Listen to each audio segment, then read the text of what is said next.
Hechos capítulo 19. Damos gracias a Dios que vamos ya por el capítulo 19. En esta serie continuada que hemos hecho de el libro de los Hechos.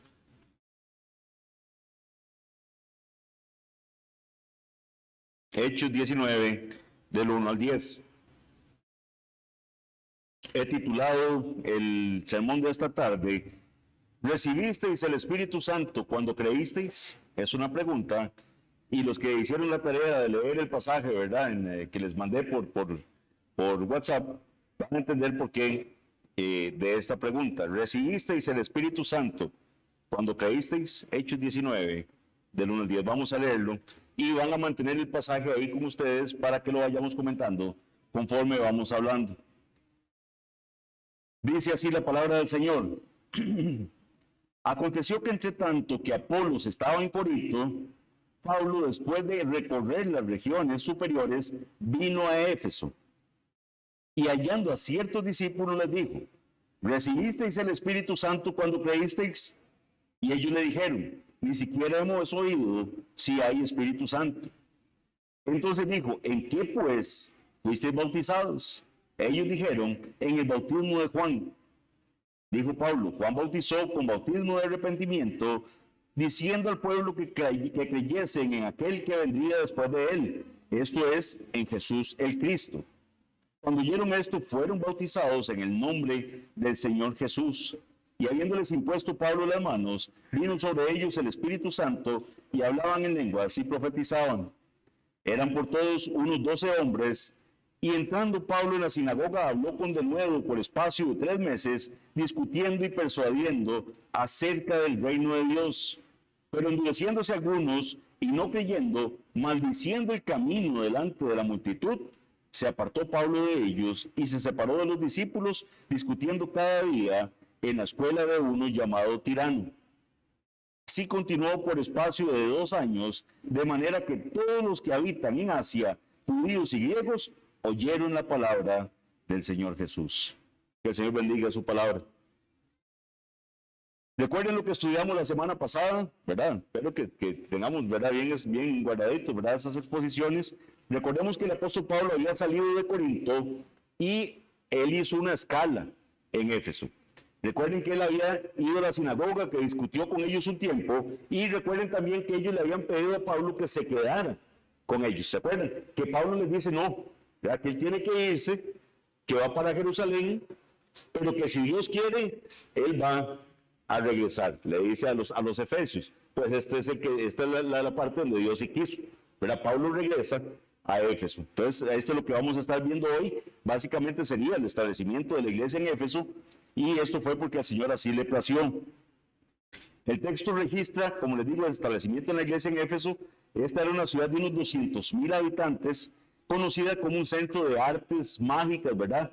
Era también famosa por el templo de Artemisa, la diosa Artemisa, que más adelante se van a referir a ella en el texto como Diana, ¿verdad? Que van a gritar todos de acuerdo, Diana de los Efesios, ¿verdad? Que ellos van a estar ahí. Entonces, esta es la diosa Artemisa. Este templo era el edificio más grande del mundo en aquel entonces, conocido como una de las 7 maravillas del mundo.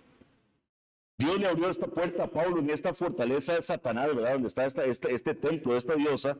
Y vamos a ver más adelante, probablemente el próximo domingo, cómo, según nos dice el mismo capítulo 19, versículo 20, la palabra del Señor crecía y prevalecía poderosamente. De hecho, todos los que vivían en Asia, vimos en la lectura, oyeron la palabra del Señor, tanto judíos como griegos. Es probable, ¿verdad? Pero es probable que durante este periodo es que se establecieron las 7 iglesias a las que se les dirigen las cartas en el Apocalipsis. Todo cristiano, ¿verdad, mis hermanos, anhela ver que Dios, que la iglesia de Dios se establezca y se extienda a medida que su palabra se propaga poderosamente y prevalece. Nuestro texto muestra que para que eso suceda, para que haya una expansión de la iglesia, este texto muestra 3 puntos, y eso es lo que voy a estar predicando en esta tarde. 1, la necesidad de evangelizar. 2, el contar con el poder del Espíritu Santo. Y 3, el entendimiento de que tenemos que equipar, enseñar a otros la palabra del Señor. las tres cosas que estaban sucediendo aquí en Éfeso. Primer punto entonces de esta exposición, vamos a entender que para establecer y extender la iglesia del Señor debe haber evangelización. Tenemos que predicar el evangelio. ¿Y qué es el evangelio? ¿Verdad? Esa es la parte importante que tenemos que entender. ¿Cuál es esa buena noticia? Los que vienen del contexto del catolicismo romano sabrán que le llamaban, ¿verdad?, la lectura del evangelio, una pequeña lectura que hacían, ¿verdad?, en cada una de las misas, y ese era el evangelio de hoy. Pero el evangelio es uno, como nos lo enseñó nuestro hermano Alex cuando dio la clase acerca del evangelio. El evangelio es la buena noticia. ¿Y cuál es esa buena noticia? Que en Jesucristo hay salvación. Que nosotros estamos destituidos de la gloria de Dios porque por la paga de nuestro pecado lo único que merecemos es la muerte. Mas el don de Dios, el regalo, es vida eterna en Cristo Jesús, Señor nuestro. Entonces ese es el evangelio. Es decirle a este mundo perdido de que en Jesucristo hay salvación. De que eso, que usted no puede llegar a presentarse justo delante de Dios, es posible gracias a la obra de Jesucristo. Gracias a que Jesucristo caminó en perfecta rectitud delante de Dios. Él sí pudo cumplir la ley de su Padre. Él sí la pudo cumplir en perfección. Fue tentado en todo, pero sin pecado. Y caminó rectamente en este mundo, obedeciendo y de buena gana al Señor. Y esa justicia nos es imputada a nosotros. Pero no solo eso, sino que al final de su ministerio acepta morir por su pueblo. Es castigado no solo por un pueblo que le detesta, sino también que el castigo del Padre cae sobre él. Y por su llaga fuimos nosotros curados. Cae el castigo del Padre, la copa de la ira del Señor cae derramada sobre Cristo, y entonces ese castigo que merecíamos nosotros lo paga Él. Eso es lo que usted tiene que ir a contarle a los demás. Y que Jesucristo no solo murió, ¿verdad? No solo se quedó clavado ahí en la cruz, fue sepultado y al tercer día resucitó.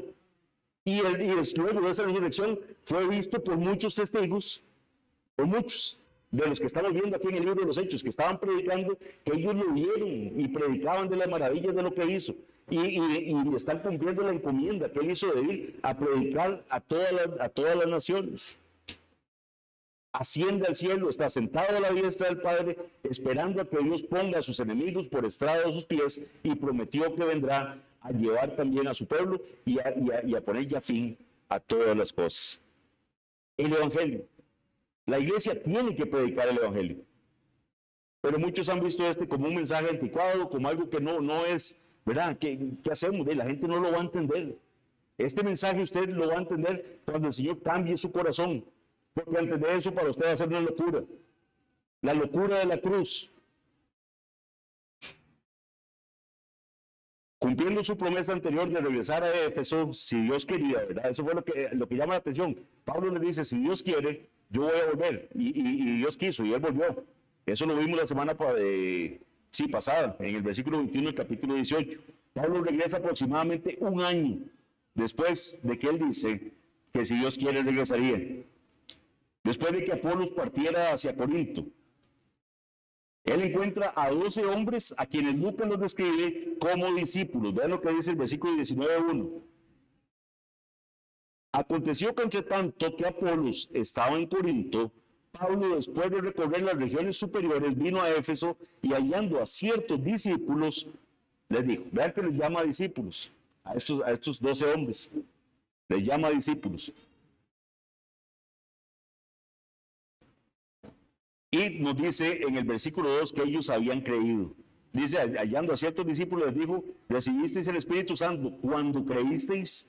Y ellos le dijeron, ni siquiera hemos oído si hay Espíritu Santo. Mientras Pablo hablaba con ellos, algo tuvo que haber percibido.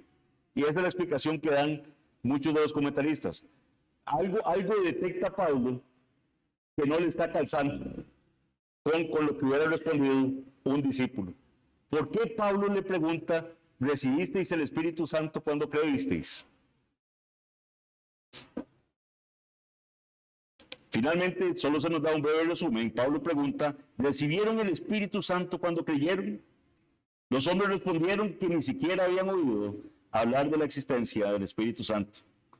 Pero como eran discípulos de Juan el Bautista y como Juan enseñaba claramente acerca del Mesías, que el Mesías bautizaría a sus seguidores con el Espíritu Santo, eso pueden verlo en Lucas 3:16, Juan decía que él bautizaba en agua, pero que vendría alguien que le bautizaría en el Espíritu Santo.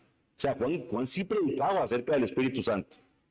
Entonces, muchos comentaristas han dicho que ellos eran discípulos de Juan. Lo que probablemente aquí este pasaje está diciendo es que ellos no se habían dado cuenta que ya el Espíritu Santo había sido dado como Juan lo había predicado. O sea, no es que nunca habían oído hablar del Espíritu Santo, porque la predicación de Juan el Bautista incluía al Espíritu Santo. Entonces, eso es un punto también a tener en cuenta. Así que Pablo les explicó que aquel de quien Juan profetizó había venido, es decir, Jesús. Recuerden que Juan profetizaba que vendría el Cristo. Él estaba bautizando para limpiar al pueblo, para prepararlo para la recepción del Mesías. Era un bautismo diferente al bautismo cristiano. Ahorita voy a hablar un poquito más acerca de eso. Sin duda, les habló Pablo a ellos de la muerte de Cristo en la cruz como sustituto de los pecados, de su resurrección entre los muertos y su ascensión al cielo. Cuando oyeron el Evangelio, creyeron en Cristo y fueron bautizados como confesión de su fe. Entonces Pablo les impone las manos, el Espíritu Santo desciende sobre ellos y comienzan a hablar en lenguas, como lo vimos en el versículo 6. Después Pablo entra en la sinagoga y habla con valentía durante 3 meses, hasta que un grupo de oposición lo obliga a llevar a los discípulos a la escuela de un hombre que se llama Tirano y les enseña extensamente, lo que resultó en una mayor difusión del Evangelio. Este es un breve resumen de lo que dice el capítulo, los versículos que estudiamos. Veamos rápidamente las 3 lecciones que se ven en este primer punto de la necesidad de la evangelización. Lección número 1. Algunos que están en la iglesia necesitan ser evangelizados. Esa es la primera lección que vemos en este pasaje, porque estos se llamaban discípulos, pero no habían oído correctamente el evangelio. Y eso nos abre también la atención para pensar que muchos aquí, espero no muchos, pero algunos aquí, pueden estar acá, pueden creer que ya son parte de la iglesia, que ya son creyentes, pero necesitan escuchar correctamente el evangelio. Entonces muchos dirán, pero ¿cómo? Si ya estoy aquí, ya entiendo, ¿verdad? Que ya yo creo en Cristo, todavía necesito oír el evangelio, algo me está faltando. Hay un librito que habíamos leído los que estuvimos en el curso del 222, que se llamaba El Evangelio, y este librito tenía una frase que decía, no presuma que todos conocen el evangelio. O sea, no podemos pensar de que todos los que están aquí son creyentes. Conversemos el evangelio. Hablémonos el evangelio unos a otros, a ver si de verdad estamos entendiendo qué es el evangelio. ¿Verdaderamente estoy entendiendo cuál es la obra de Cristo? Estos hombres creían en el mensaje de Juan el Bautista, pero no habían oído cómo Jesús había cumplido la predicación de Juan el Bautista. Ellos creían en la predicación de Juan. Ellos, ¿verdad?, habían recibido con gozo esa predicación, pero no sabían cómo había culminado ya esa predicación, a dónde había llegado. Aunque Lucas los llama discípulos en el 19:1, es evidente que no eran discípulos de Jesús. De forma similar, hoy en día hay muchos en la iglesia que creen en Dios y quizás incluso creen en Jesús de alguna manera general, pero que no son verdaderamente salvos. Si uno les pregunta a estas personas, ¿usted es cristiano? ¿Usted es cristiano? Es más, los que han salido a evangelizar, ¿cuántas veces usted le pregunta, ¿usted es cristiano? No, sí, yo soy cristiano. Yo soy cristiano, claro. Yo no soy mormón. No soy testigo de Jehová, no soy budista, claro, yo soy cristiano. Pero a pesar de su respuesta, no son verdaderamente salvos. ¿Cómo puede saber uno eso? Lo más sencillo y la forma, la ruta que Jesús dejó para poder identificar si una persona es creyente, ¿cuál era? Por los frutos lo conoceréis. No hay cristianos sin frutos. Un árbol malo no puede dar frutos buenos. Un árbol bueno no puede dar frutos malos. No se nos dice por qué Pablo le pregunta si habían recibido el Espíritu Santo cuando creyeron, pero es que algo no le estaba encajando. Hay algo que él percibió que no le estaba cerrando, porque vean que esta pregunta no se le hace a nadie más en toda la predicación. ¿Ustedes recibieron el Espíritu Santo cuando, verdad? Porque estas personas se creían creyentes.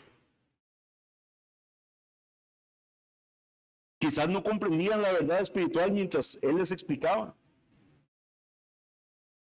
Puede ser que el fruto del Espíritu no se evidenciaba en las actitudes de ellos.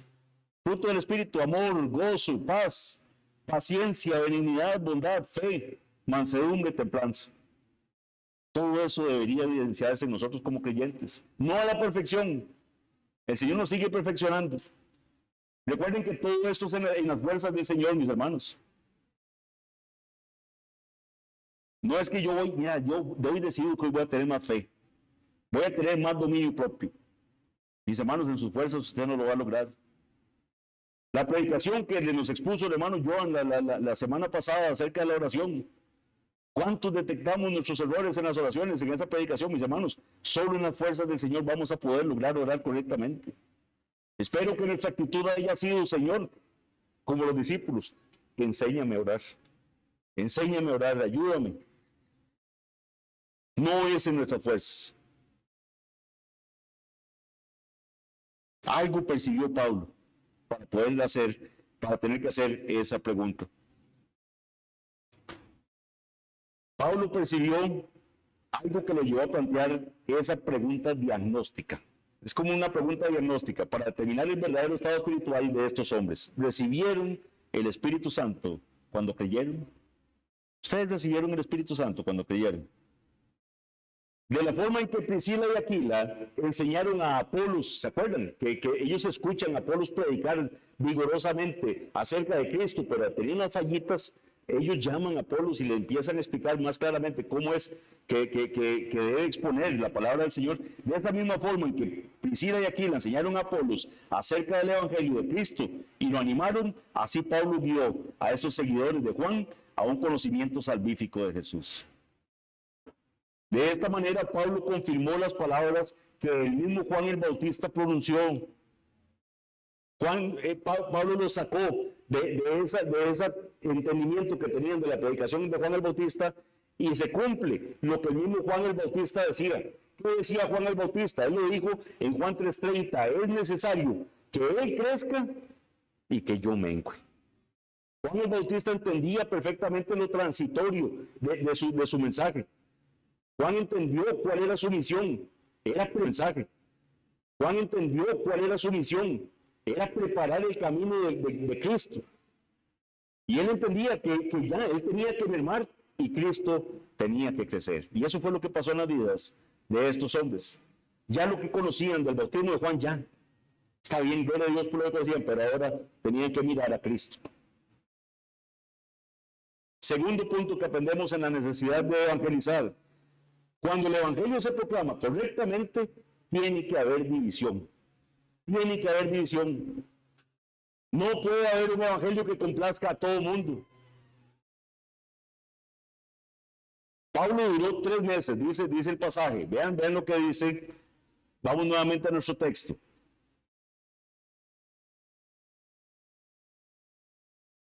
Dice el versículo 7.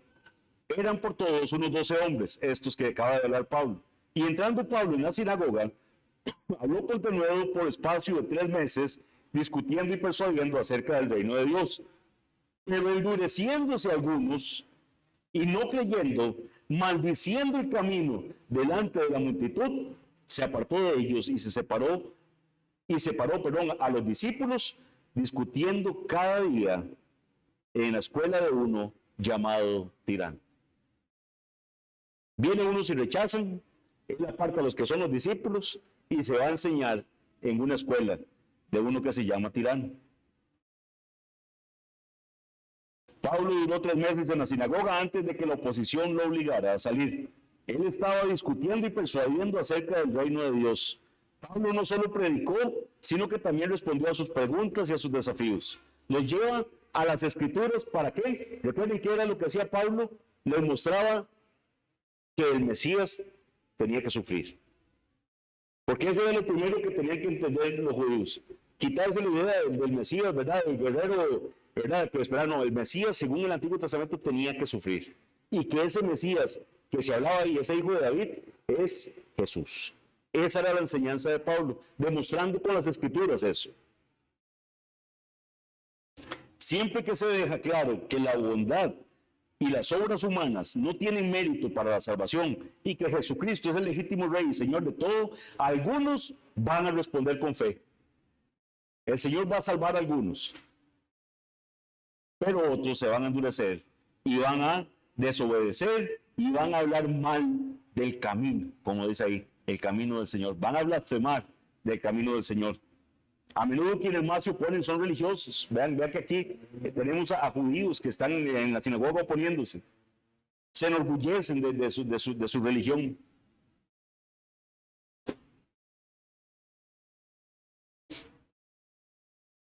Tenemos que reconocer que la Biblia es clara, que no hay quien busque lo bueno. Todos pecaron, están destituidos de la gloria de Dios, nos dice Romanos 3. La única manera en que los pecadores pueden ser justificados es por gracia y por medio de la fe.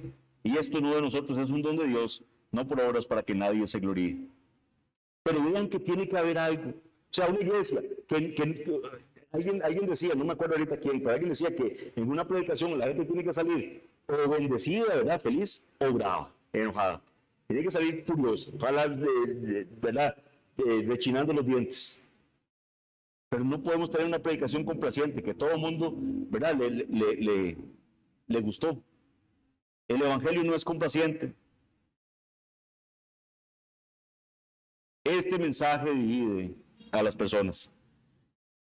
Tercera enseñanza con respecto al evangelio, la importancia de la evangelización. Todos los que verdaderamente creen en Jesucristo deben confesar su fe mediante el bautismo en agua. Y esto es algo que yo creo que la gente lo ha tomado como algo secundario, no. Vea que ellos que ya entendieron cuál era el mensaje de Jesús, ya dieron ese paso más arriba de lo que era la doctrina de Juan el Bautista y se bautizan, ahora sí, en el nombre de Jesús. Se bautizan en el nombre de Jesús. Juan había bautizado a estos hombres cuando se arrepintieron para perdón de pecados. Lucas 3:3, ese era el bautismo de Juan.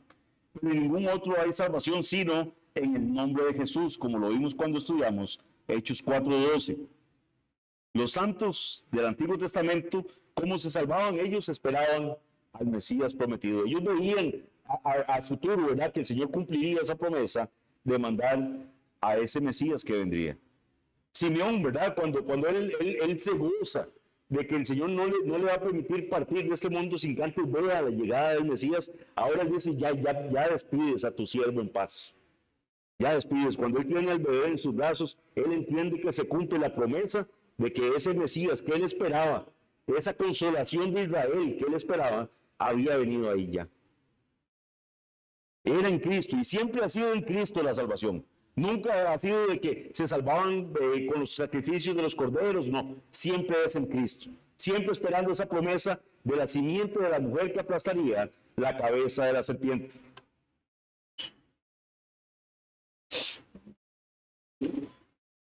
El hecho de que Pablo los bautizara en el nombre de Jesús parece indicar que acababan de ser salvos. El nombre de Jesús no significa que la fórmula bautismal cambie. Esto es muy importante, porque ahí andan unos, ¿verdad?, que dicen, no, que es que ustedes están bautizando mal, porque aquí ahora lo que hay que bautizar es solo en el nombre de Jesús, que son los solo Jesús, ¿verdad? Entonces, que dicen que debe ser el bautismo es solo en el nombre de Jesús. No, lo que significa aquí es que ya está pasando del bautismo de Juan, ahora entender el sacrificio de Cristo. Está siendo bautizado en el nombre de Jesús. Jesús enseñó claramente a bautizar en el nombre del Padre y del Hijo y del Espíritu Santo. Eso lo enseñó el mismo Cristo.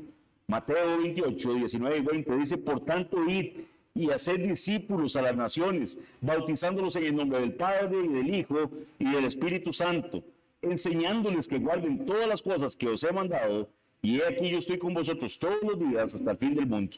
Amén. Mandato a la iglesia. Ir a ser discípulos a todas las naciones, bautizándolos. ¿Dónde bautizamos? Aquí en la iglesia. Bautizándolos en el nombre del Padre, del Hijo y del Espíritu Santo y enseñándoles. ¿Dónde está ocurriendo esto ahorita? Aquí en la iglesia. Este mandato se cumple en la iglesia. Lucas se centra aquí en el hecho de que su fe ahora está en la persona de Jesucristo, no solo en la esperanza de que vendría el Mesías. Ya el Mesías vino. Eso es lo que está significando esto. Y ahora son bautizados en el nombre de Jesús. El bautismo, tal y como lo dice el capítulo 29, párrafo 1 de nuestra confesión de fe, es una ordenanza del Nuevo Testamento instituida por Jesucristo, con el fin de ser para la persona bautizada una señal de su comunión con Él en su muerte y en su resurrección. Eso es lo que significa el bautismo. Eso es lo que confesamos como bautistas reformados. Es nuestra comunión con Cristo en su muerte y en su resurrección. También es una señal de ser injertado en Él, de la remisión de pecados y de su entrega a Dios por medio de Jesucristo para vivir y andar en novedad de vida. Así que para establecer y extender la iglesia debemos evangelizar, proclamando el evangelio de la fe solamente en Cristo. Segundo punto, no solo necesitamos evangelizar, sino que también la iglesia necesita el poder del Espíritu Santo para poder extenderse.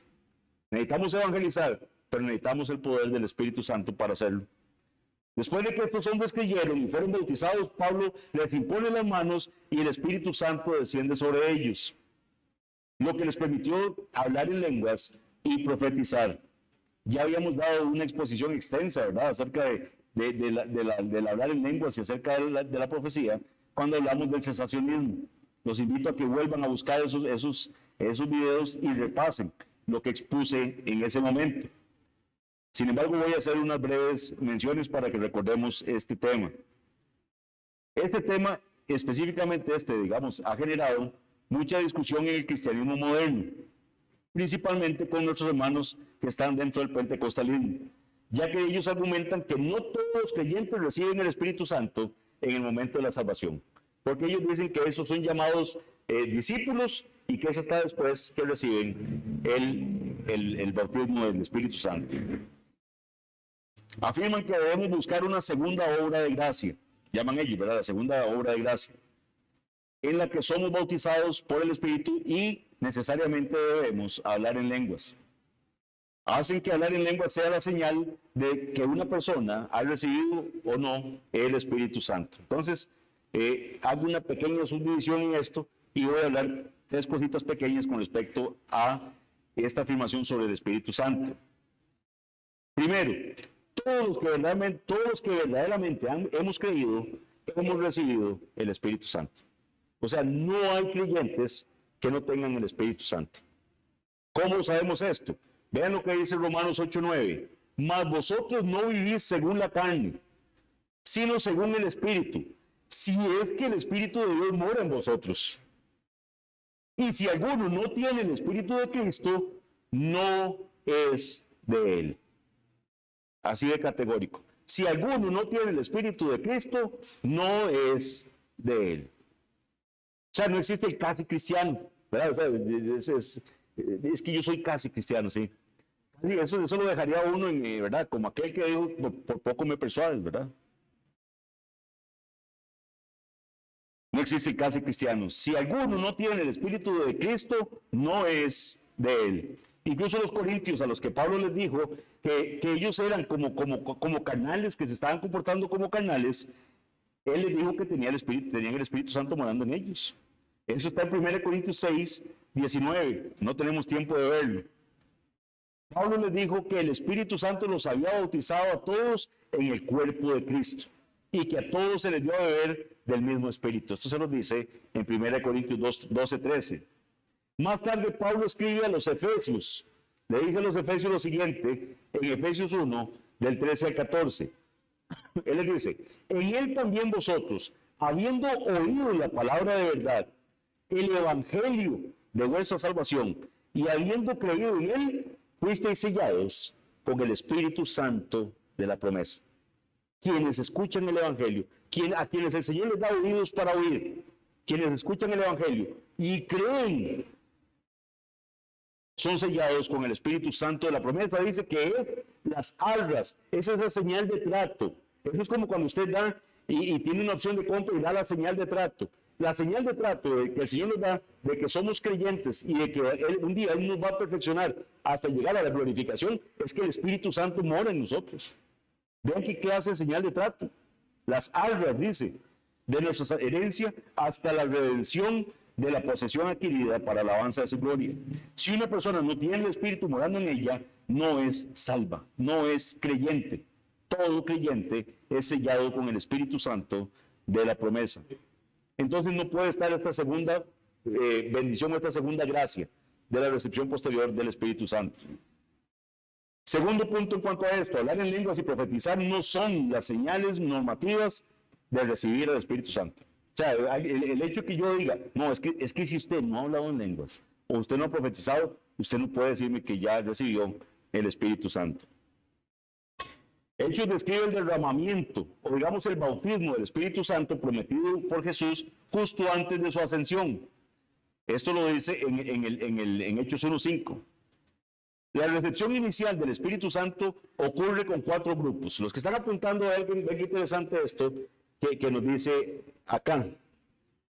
Ocurre con 4 grupos. Tal vez vale la pena que leamos Hechos 1:5 un momentito para recordar este pasaje. Hechos capítulo 1, versículo 5.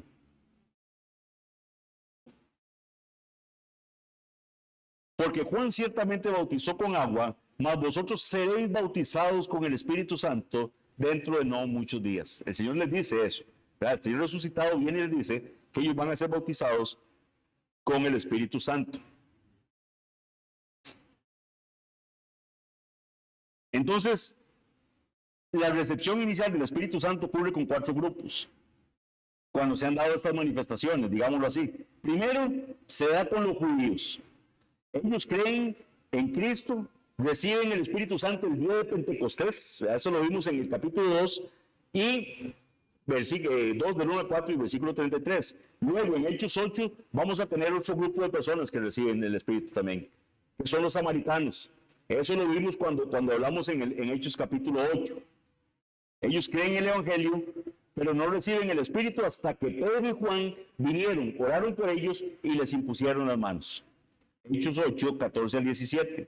La razón de la demora fue que la iglesia primitiva no se dividiera en grupos de samaritanos y judíos. Ellos creen, pero hasta que vienen los apóstoles, vienen Juan y Pedro, oran por ellos y reciben el Espíritu Santo. Los apóstoles vieron que los samaritanos recibieron el mismo Espíritu Santo que ellos habían recibido, y los samaritanos vieron que debían obedecer y someterse a la autoridad que el Señor le había dado a los apóstoles judíos. Recuerden que no era tan fácil en aquel momento. Los mismos apóstoles les costaba entender de que gente no judía estuviera recibiendo el Espíritu Santo. Y llega a ellos y la primera sorpresa y la primera confirmación que tienen que tener es samaritanos. Los que ellos, ¿verdad?, los consideraban, hasta era un insulto que los llamaran samaritanos. Recuerden que a Jesús, cuando lo querían insultar, le decían, eres samaritano, le decían a él.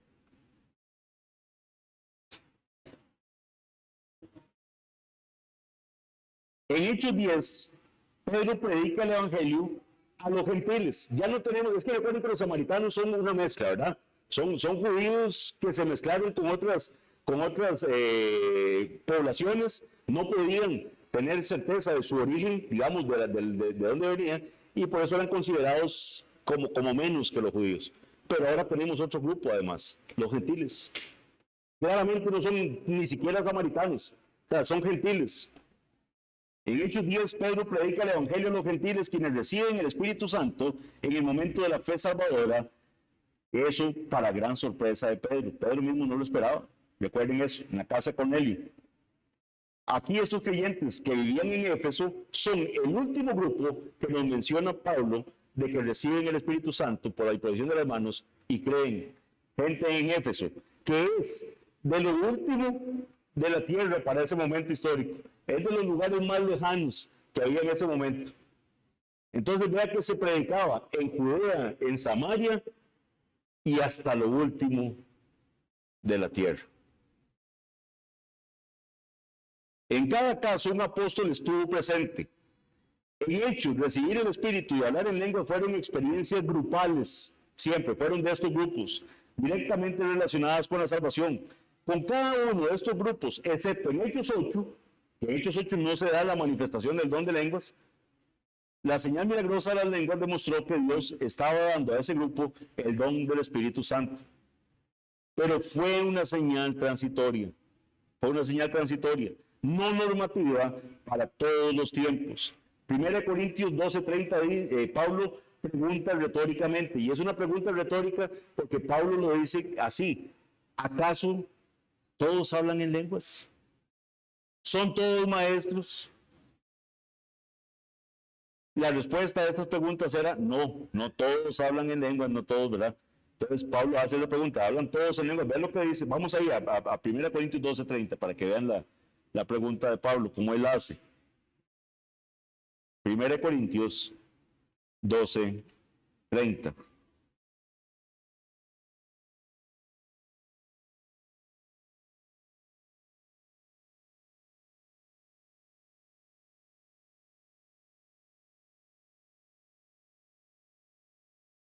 Leamos desde el 25, porque este pasaje pues, es muy bonito para que lo estemos recordando. Dice así: para que no haya desaveniencia, Pablo hablando de que la iglesia somos muchos miembros en un solo cuerpo, para que no haya desaveniencia en el cuerpo, sino que los miembros todos se preocupen los unos por los otros.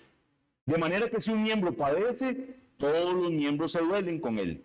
Y si un miembro recibe honra, todos los miembros con él se gozan. Vosotros pues sois el cuerpo de Cristo, y miembros cada uno en particular. Y a unos puso Dios en la iglesia, primeramente apóstoles, luego profetas, los terceros maestros, luego los que hacen milagros, después los que sanan, los que ayudan, los que administran, los que tienen don de lenguas. Y viene y empieza las preguntas Pablo. ¿Son todos apóstoles? ¿Cuál es la respuesta lógica de esto? No. En la iglesia no todos son apóstoles. ¿Son todos profetas? ¿Todos maestros? ¿Hacen todos milagros? Versículo 30. ¿Tienen todos dones de sanidad?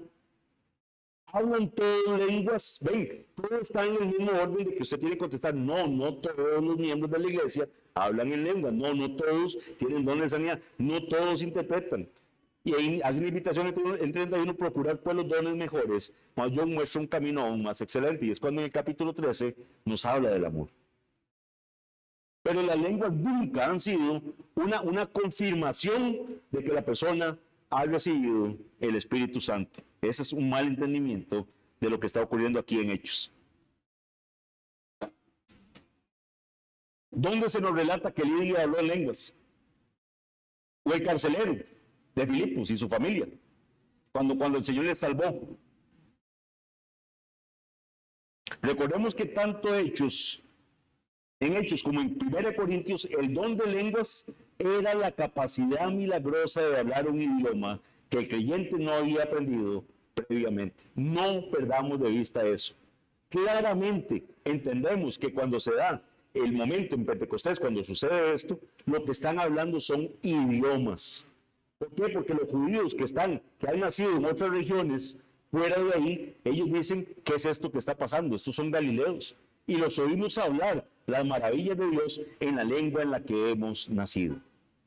Eran idiomas entendibles. Nunca han sido, sílabas ¿verdad? Como pasa, o como lo han entendido nuestros hermanos. En Hechos 2 claramente se trataba de idiomas. Repásenlo en sus casas o vuelvan a buscar el video del cesacionismo.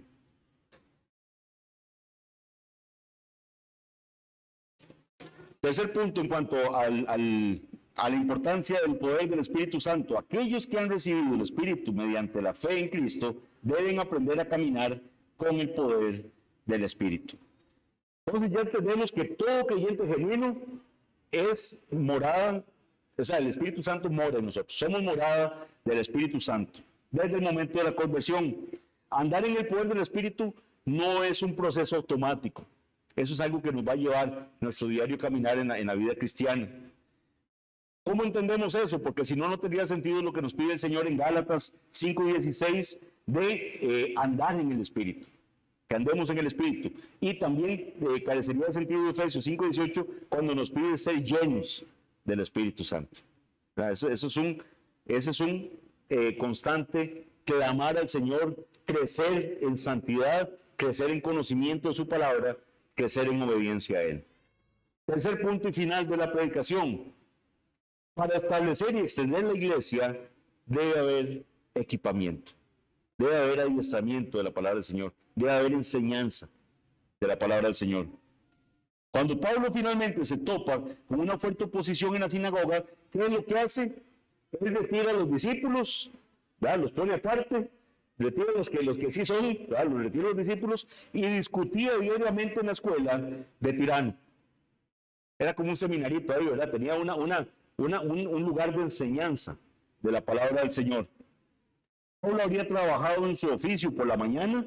¿Cómo sabemos eso? Eso lo vamos a ver más adelante cuando veamos Hechos 20:35. ¿Cuál era el oficio? Hacer tiendas. ¿Se acuerdan, verdad?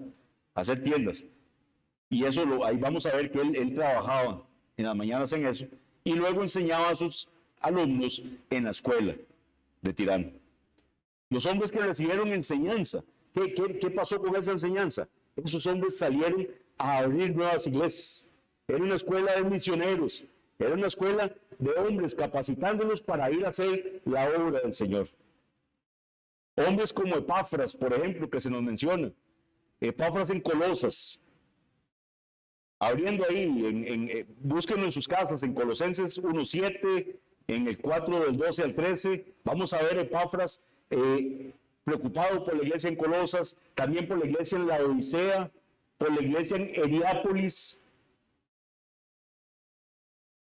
El resultado fue que todos los que vivían en Asia oyeron la palabra del Señor. Vean lo que dice Hechos 19:10.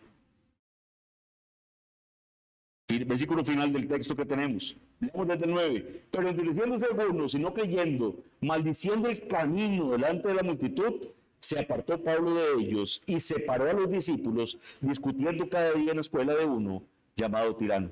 Así continuó por espacio de 2 años. Qué buen seminario. 2 años ahí en la escuela, dando teología, Pablo, explicando el camino del Señor. De manera que todos los que habitaban en Asia, judíos y griegos, oyeron la palabra del Señor Jesús. Una iglesia que adoctrina, una iglesia que enseña a sus ovejas, a las ovejas de Cristo. Se puede tener evangelismo, o sea, una iglesia que salga y que con el afán de evangelizar, y qué bueno el gran deseo de evangelismo, e incluso tener el Espíritu de Dios, pero sin una enseñanza sólida, el avivamiento se va a desviar. Sin alimento sólido, el avivamiento se va a desviar. La sana doctrina es el fundamento esencial para establecer iglesias sólidas. Hay que tener sana doctrina. Hay que entender bien por qué creemos lo que creemos.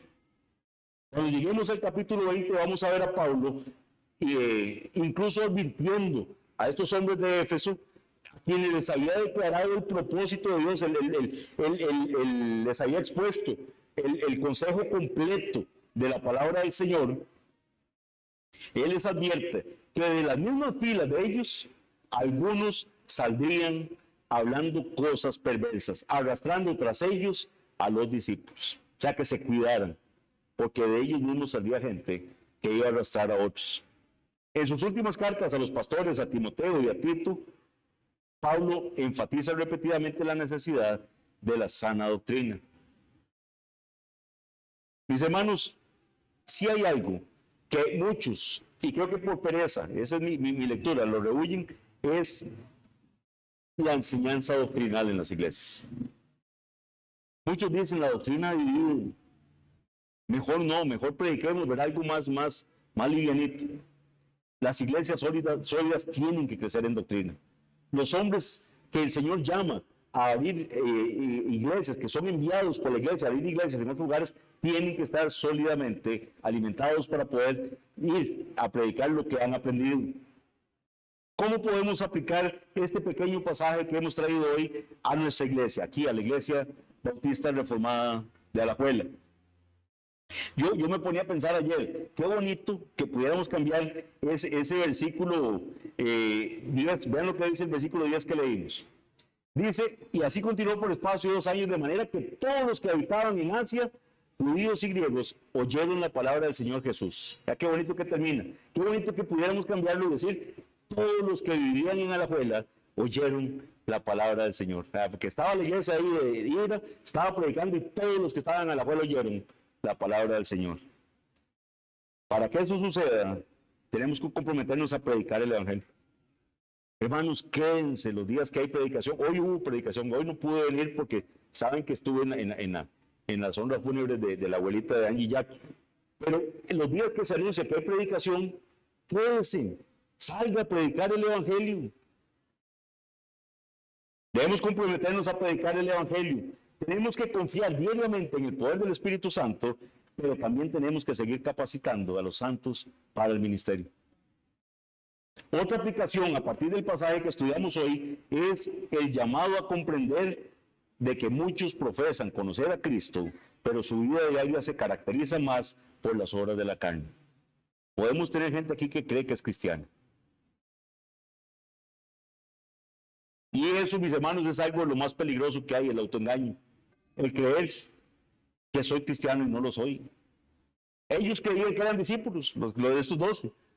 Algo detecta Pablo y le dice, ¿ustedes recibieron el Espíritu Santo? Uno podría hacer esa misma pregunta, ¿verdad? Casi a algunas personas, ¿ustedes recibieron el Espíritu Santo cuando creyeron? A ver qué le responden a uno. Si lo recibieron, ¿por qué no viven por el poder del Espíritu Santo? Mis hermanos, especialmente nuestras familias deberían detectar si hay frutos en nuestra vida como creyentes. Si le preguntamos a nuestras familias qué han visto en nosotros, podrían decir ellos, miren, no, sí, usted es un creyente, usted es una persona que da frutos, de que ha conocido a Jesucristo. Si no pueden ver algo en nosotros, mis hermanos, tenemos que asegurarnos de haber confiado en Cristo por fe y clamar al Señor que nos dé fuerzas y claridad mental para entender la importancia de priorizar el vivir diariamente con el poder del Espíritu Santo. Así como salimos el domingo pasado, yo no sé orar, o sea, yo salí, digamos, yo no sé orar. O sea, uno va a ir Pero entonces nuestra respuesta es, Señor, ayúdame, dame fuerzas. Yo en mis fuerzas no puedo, ayúdame. Que hoy salgamos pensando, se ve el fruto del Espíritu en mi vida, hay gozo en mi vida, hay paz, hay paciencia, hay benignidad, hay bondad, hay fe, hay mansedumbre. Y ese último es como la cereza del pastel. Hay dominio propio, hay templanza.